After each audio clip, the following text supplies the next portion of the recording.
Selamat tidur kekasih gelapku, semoga cepat kau lupakan aku. Di balik penggalan lirik yang indah itu terdapat misteri. Berikut misteri lagu Sepia dari Sheila on 7.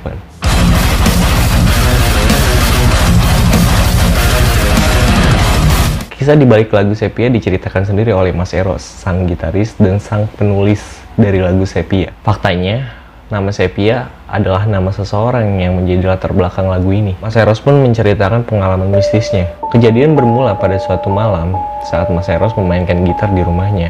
Lalu kemudian, telepon rumahnya berdering. Kemudian Mas Eros mengangkat telepon dan mendengarkan suara seorang wanita yang bersuara riang dan mengaku bernama Sepia.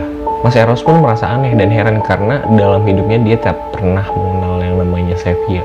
Dan ia juga tidak kenal dengan sosok yang bernama Sepia.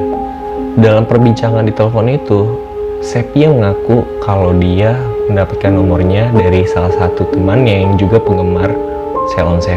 Setelah memperkenalkan diri bahwa dirinya adalah Sepia, lalu Sepia juga mengatakan bahwa dia membuat sambungan telepon umum di depan rumah Mas Eros. Dengan rasa penasaran, Mas Eros pun keluar dan berlari untuk memastikan bahwa adakah sosok yang bernama Sepia di telepon umum tersebut. Bukan seorang sosok wanita yang dilihat oleh Mas Eros, melainkan sebuah gagang telepon umum yang melayang-layang.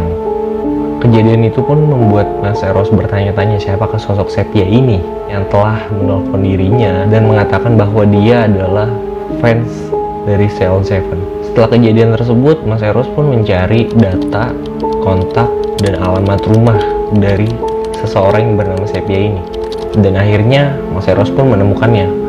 Keesokan harinya, Mas Eros langsung menuju alamat rumah dari wanita yang bernama Sepia. Setelah sampai di alamat rumah kedua orang tua Sepia, Mas Eros pun langsung bertemu dengan kedua orang tua dari Sepia. Mas Eros pun menceritakan segala keanehan-keanehan yang terjadi kepada dirinya mengenai Sepia. Setelah menceritakan kejadian-kejadian aneh, kedua orang tua Sepia pun merasa sedih.